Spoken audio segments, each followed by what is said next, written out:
Muy buenas noches a todos. Bueno, De parte de la Coordinación de Derecho y la Asociación de Estudiantes se le da la más cordial bienvenida a cada uno. Mi nombre es Melissa Bando y estoy muy honrada de poder estar acá y presentarles esta charla titulada El valor jurídico de las tratativas preliminares y el precontrato, la cual va a ser impartida por el máster Rodrigo Campos Esquivel. Cuenta con un grado de licenciado en Derecho y notario público en la Universidad de Costa Rica, máster en Derecho del Trabajo y Seguridad Social en la Universidad Estatal a Distancia. En su experiencia laboral es magistrado suplente de la Sala Segunda de la Corte Suprema de Justicia a partir del mes de abril del 2020.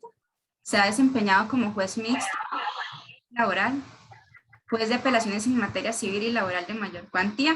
Es profesor de la Universidad de Costa Rica en Derecho Procesal Penal y Derecho Laboral desde el curso lectivo del 2003 hasta la fecha.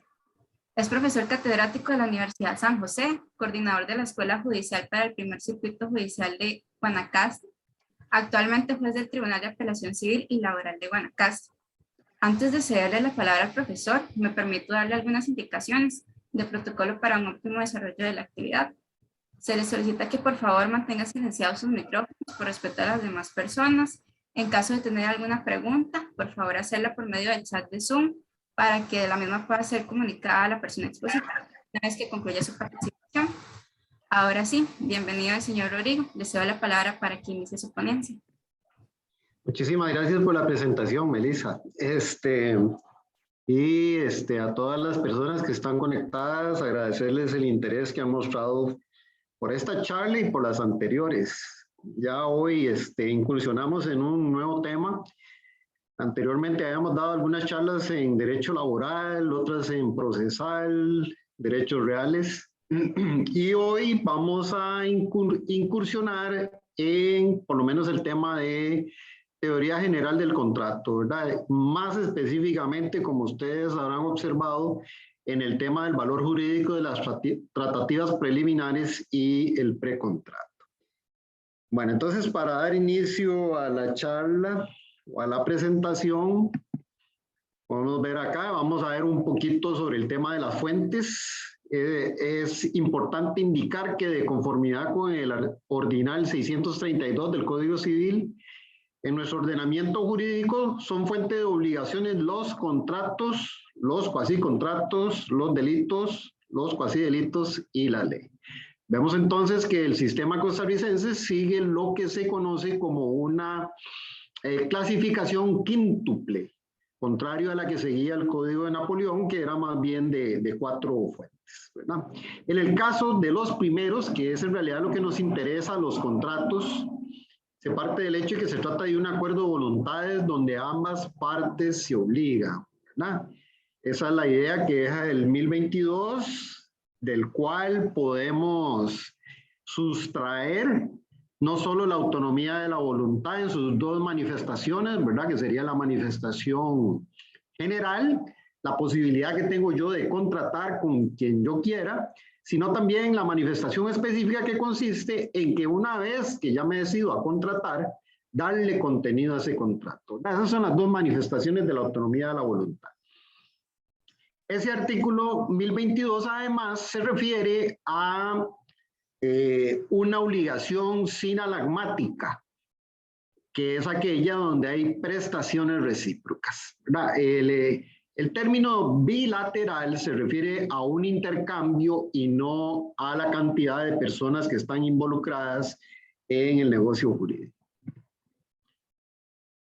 Dicho lo anterior, cabe preguntarse si en nuestro ordenamiento tienen cabida las obligaciones o negocios jurídicos unilaterales, sea aquellos en los cuales la sola declaración de una de las partes es suficiente para producir efectos o consecuencias jurídicas, siempre y cuando se trate de manifestaciones de voluntad dirigidas a un fin práctico tutelado por el ordenamiento jurídico. Bueno, aquí lo que ocurre con la obligación unilateral es que el desplazamiento patrimonial se da en un único sentido. Va del deudor hacia el acreedor, distinto al intercambio que hay en las obligaciones bilaterales, donde el desplazamiento es recíproco, ¿verdad? O sea, la prestación que una parte entrega a la otra tiene como causa la que recibe a cambio, ¿verdad? Entonces, Un poco uno de los objetivos de esta charla es establecer cuál es la validez o si tienen alguna validez este tipo de obligaciones unilaterales. Y el código se encarga de darnos la respuesta. Vamos a verlo. El 632 se refiere al contrato como fuente de obligaciones. Lo cierto del caso es que el mismo cuerpo normativo le concede valor a los negocios unilaterales. Lo que se desprende del artículo 693, que se refiere al caso en que el acreedor exige al deudor sin que exista una prestación recíproca. Esa es una norma sumamente interesante porque, si bien es cierto, no habla en forma explícita de la existencia de las obligaciones unilaterales, de la dinámica que plantea esa norma, queda clarísimo que lo que está haciendo referencia es una obligación unilateral, ¿verdad? Porque dice que es el acreedor el que le exige al deudor y no hay una posibilidad a la inversa de que el deudor le exija al acreedor. De ahí, de esa interpretación de esa norma, llegamos a la conclusión de que la obligación unilateral tiene cabida en nuestro ordenamiento. Además, bueno, tenemos también figuras como la hipoteca, ¿verdad? Que basta con el consentimiento del deudor, ¿verdad? El testamento, que yo prefiero decir más bien que el testamento es un acto jurídico unilateral, ¿verdad? Porque no es una obligación. Tan es así que el testamento puede ser revocado por el mismo testador, ¿verdad? No está obligado bajo ninguna circunstancia a mantener los efectos del mismo, ¿verdad? Y luego tenemos contratos unilaterales, como es el depósito y el comodato. Figuras estas dos últimas que de ser gratuitas, el único obligado lo sería el deudor.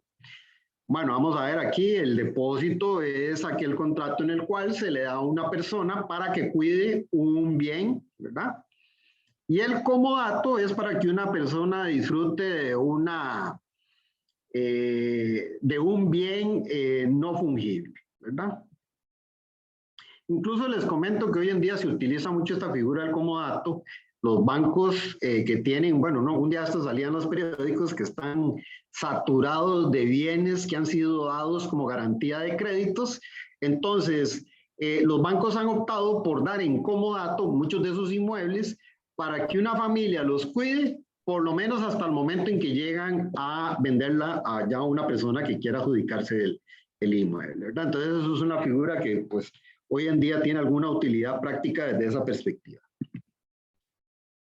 Aclarado el punto de que en nuestro ordenamiento tienen valor jurídico los negocios jurídicos unilaterales, en el caso de los contratos, ¿verdad? Estos se configuran con la existencia de dos declaraciones de voluntad coincidentes. A su haber, entonces vemos las dos manifestaciones de voluntad. Una se conoce como la oferta, que es la que plantea quien propone. Debe ser precisa y completa. Y luego tenemos la aceptación, que es la facultad que tiene el que recibe la propuesta, ¿verdad? De aceptar o rechazar la misma. Esto último se puede dar en forma expresa o tácita y puede ser deducida de ciertos comportamientos inequívocos. Bueno, esto es algo que surge del contenido del 1008. El 1008 dice que por lo menos en las obligaciones cuya fuente es el contrato, dice el 1008, que el consentimiento tiene que ser libre y claramente manifestado, y que lo puede ser de palabra o por escrito, y que también se puede deducir de ciertos hechos. Entonces, esto nos lleva, sin lugar a ninguna duda, al contenido de esa norma del 1008 del Código Civil. Debemos preguntarnos si la oferta y la aceptación pueden ser vistas por separado a fin de establecer si estas por sí solas tienen relevancia jurídica. Esto lo vamos a ver todavía con mucho más detalle más adelante. En apego a todo lo ya mencionado, la respuesta debe ser afirmativa, en el tanto que el 632 del Código Civil no excluye las manifestaciones de voluntad unilaterales como fuentes de obligaciones. ¿Okay? Entonces, por lo menos esa solución vendría de la norma general del 632. Otra precisión ineludible desde el punto de vista del momento de su cumplimiento, y esto vamos a ver más adelante cuál es el objetivo de mencionar esto. Las obligaciones cuya fuente es el contrato se clasifican en, vean, desde el punto de vista del cumplimiento, ¿verdad? Tenemos los contratos de cumplimiento simultáneo, que es aquella, bueno, es el contrato donde dando y dando, y se da usualmente en el mismo momento. De hecho, por eso es que es simultáneo. Luego tenemos el contrato de ejecución diferida. Las partes quieren contratar, pero por alguna circunstancia especial en ese momento no lo pueden hacer, entonces difieren la perfección del contrato para más adelante. Y por último tenemos el contrato de ejecución sucesiva, que es aquel que no se agota con una sola prestación, sino que más bien se va desenvolviendo sucesivamente en el tiempo. Ejemplos de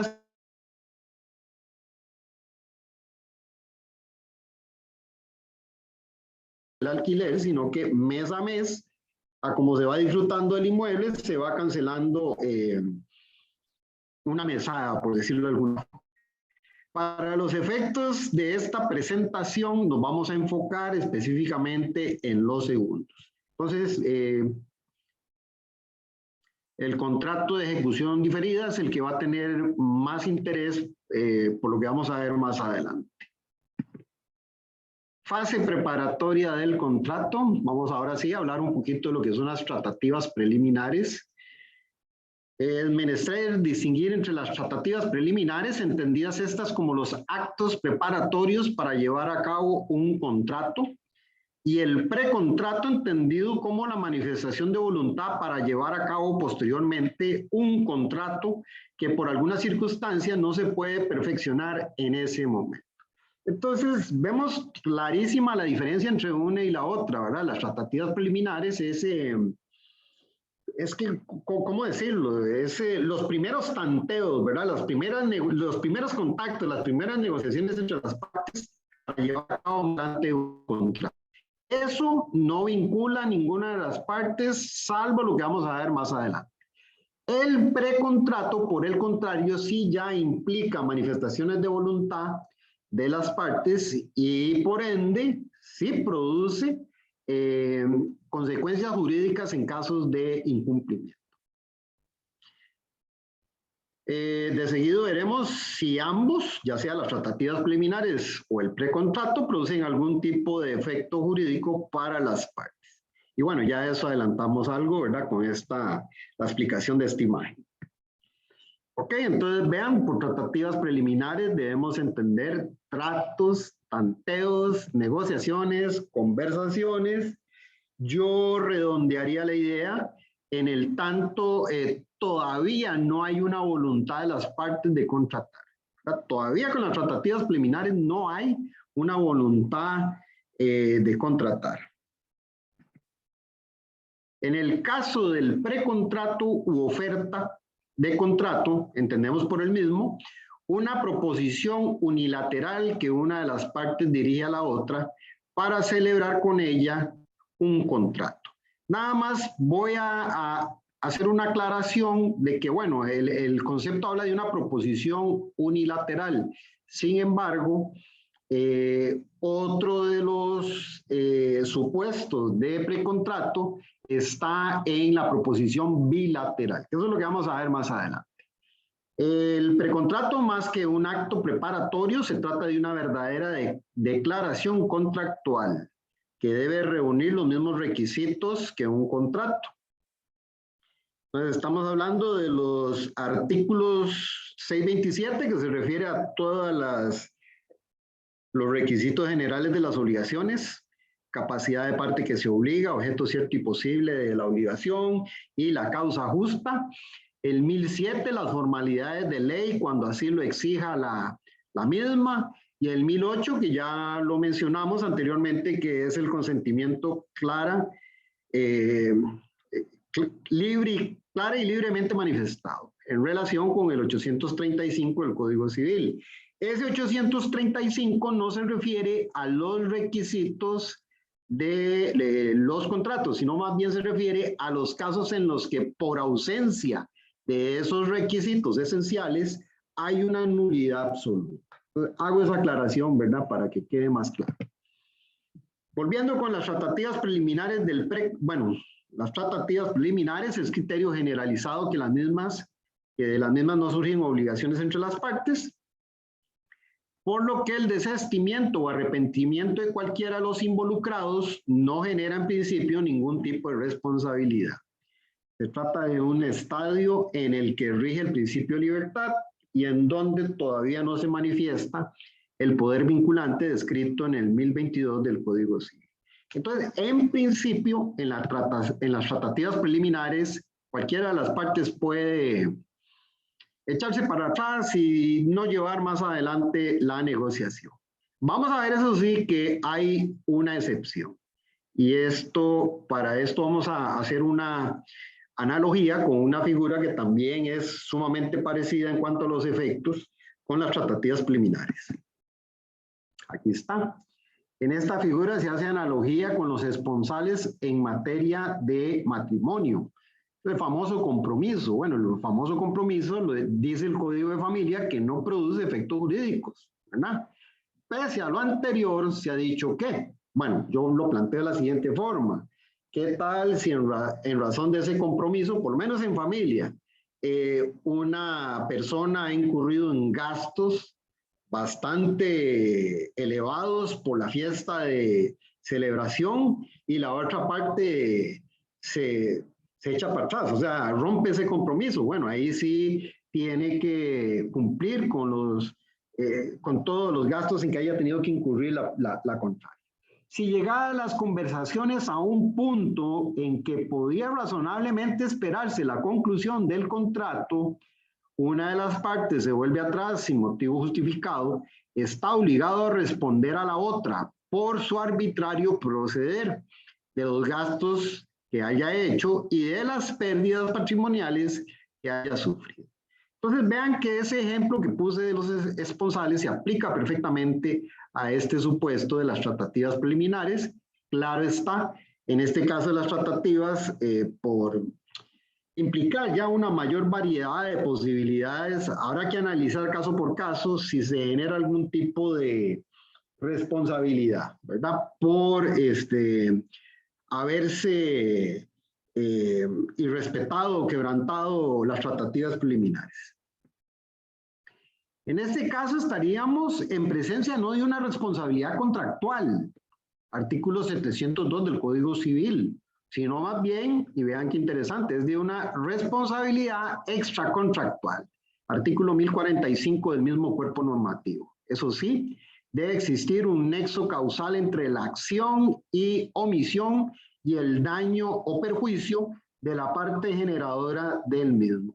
Bueno, manejamos este tema del nexo causal exactamente igual que como se maneja en la responsabilidad civil extracontractual, ¿verdad? Tiene que haber una relación de causa a efecto entre la conducta, entre la acción y la omisión, con el daño cuya reparación o indemnización se pretende.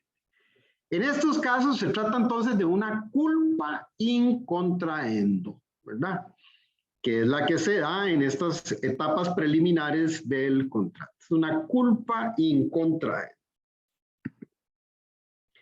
Vamos a hablar ahora de la oferta de contrato. Ya aquí estamos dejando atrás el tema de las tratativas y incursionamos en el tema del precontrato, ¿verdad? Y vamos a, en primer término, hablar de la oferta.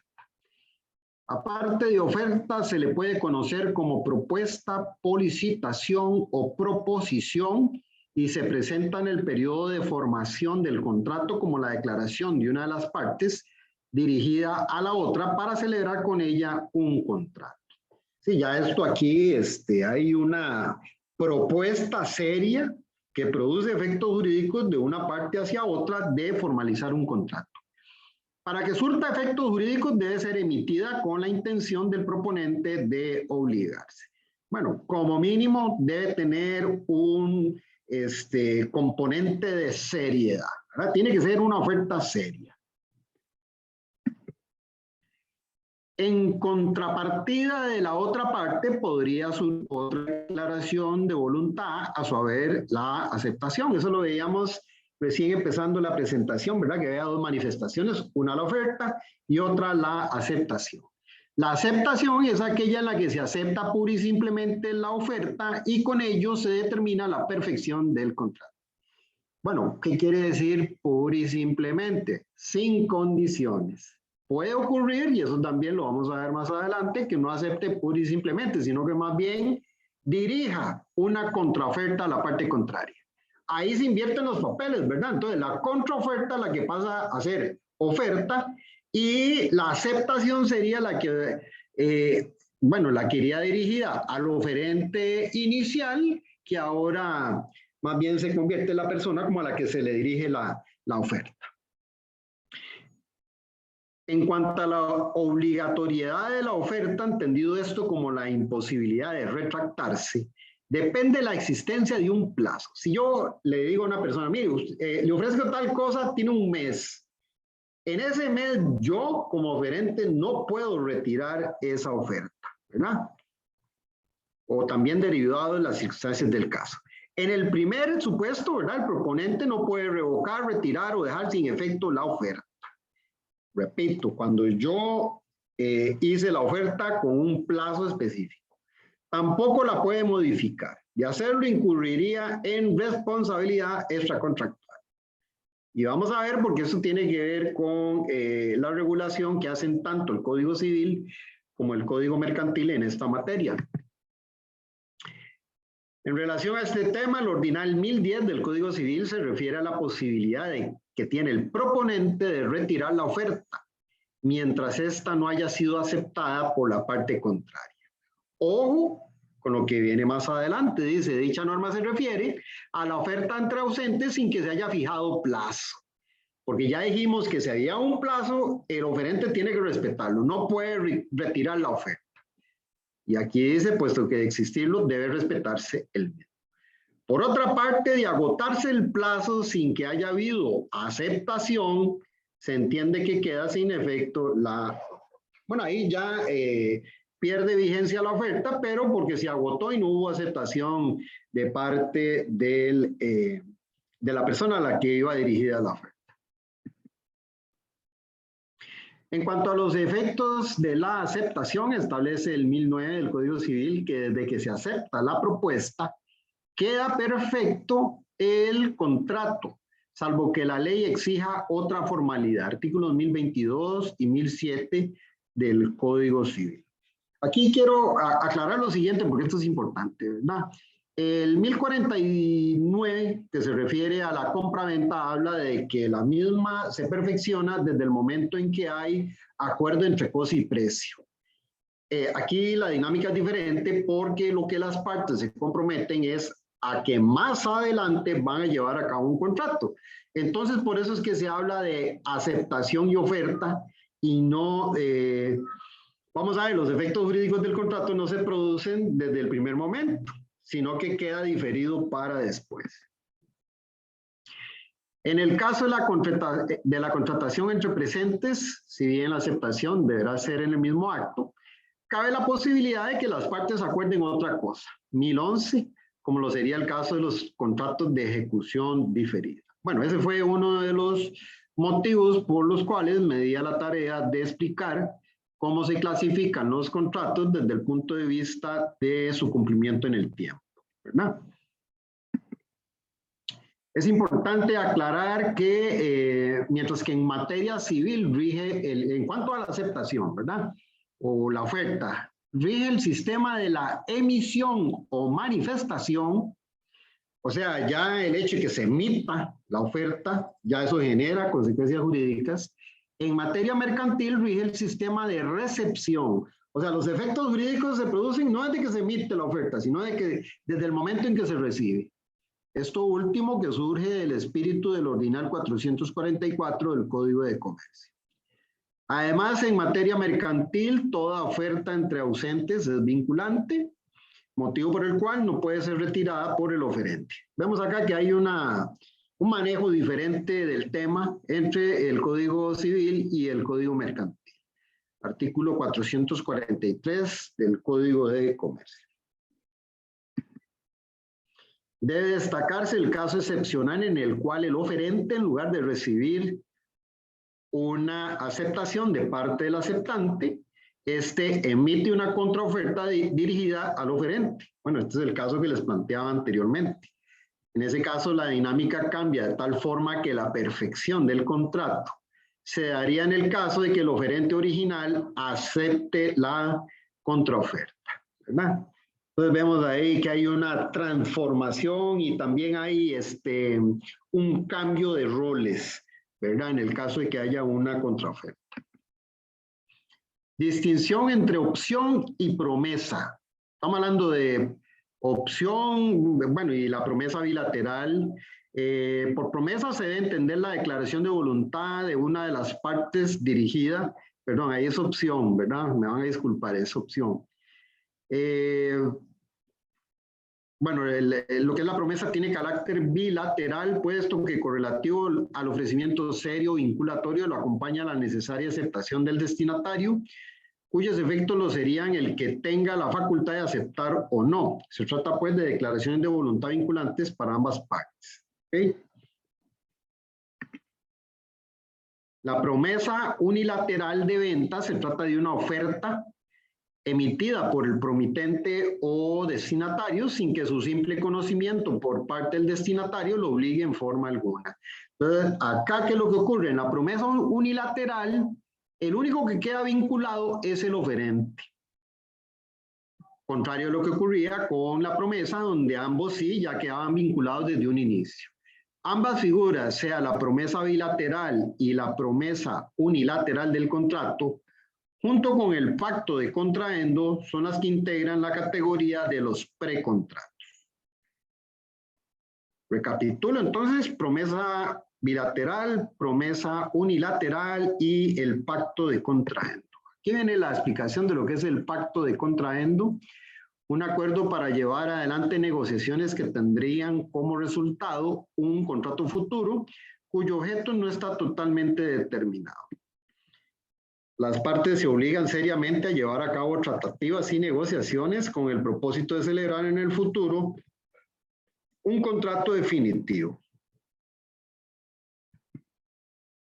Tanto la promesa de venta, que es unilateral, como la promesa recíproca de compra-venta, que es bilateral, están expresamente regulados en el Código Civil en los artículos 1054 y 1055.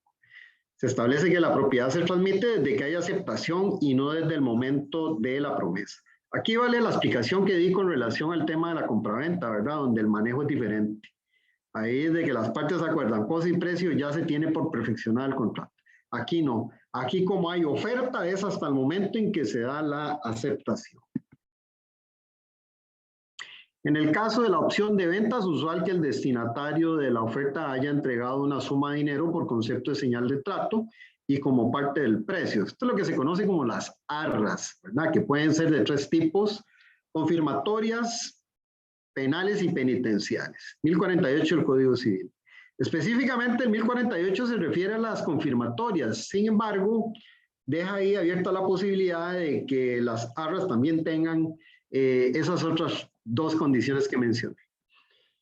Si la parte que entrega las arras no acepta, pierde esa suma de dinero a título de daños y perjuicios para el oferente.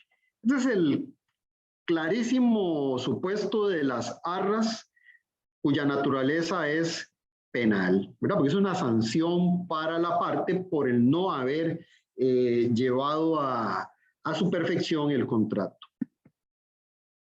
En el caso de la promesa bilateral, hay obligación de ambos precontratantes de mantener sus ofertas, de tal suerte que el que frustre el contrato por su accionar genera de su parte responsabilidad contractual.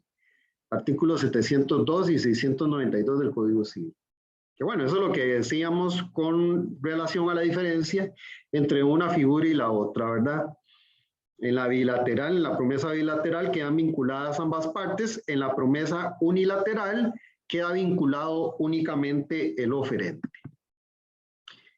Vamos con las conclusiones. Las tratativas preliminares y el precontrato son etapas diferentes en la formación del contrato. Exactamente en ese orden, ¿verdad? Primero irían las tratativas preliminares y el precontrato después. Las primeras solo excepcionalmente podrían producir responsabilidad extracontractual, de acuerdo con lo que vimos. En materia de oferta, rigen nuestro sistema civil el sistema de la aceptación, mientras que en mercantil el sistema de la recepción. En las ofertas con plazo no puede haber ni modificaciones ni desistimiento de parte del oferente. En la promesa bilateral, el destinatario adquiere la facultad de decidir sobre la terminación del contrato. En la promesa unilateral, el destinatario no se obliga en forma alguna. Tanto en la promesa bilateral como en la unilateral, el contrato se perfecciona con la aceptación y no con la promesa. Y por último, tenemos acá algunos votos de interés con relación a las tratativas preliminares de la Sala Tercera. El 2/2017, formación del contrato, Tribunal Segundo, Civil, sección segunda, 143/2017, con relación al precontrato Sala Primera, 57/2021, promesa de venta Sala Primera, 989/2013, y la promesa recíproca de compraventa Sala Primera, 538/2016. ¿Alguna duda? Con mucho gusto.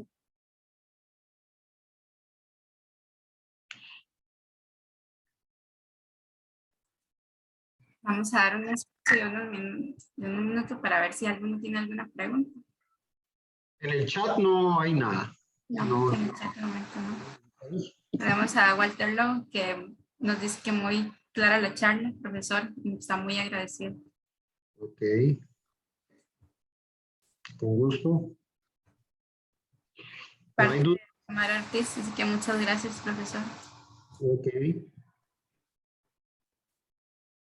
Bueno, de no haber dudas, entonces daríamos por terminada la charla. Gracias por el interés de ustedes. Perfecto. Y invitarlos para la última charla del año, ¿verdad? Que sería sobre las garantías legales en materia de obligaciones. ¿Ok? Ahí se estará comunicando el día y la hora. Eso sería todo. Buenas noches. De parte de la asociación y a la coordinación, muchas gracias, profe, por la ponencia de hoy. Y a las personas participantes, de verdad agradecerles por conectarse en esta noche. Y sin más, quedamos despedidos. Que tengan una linda noche. Bueno, gracias igualmente.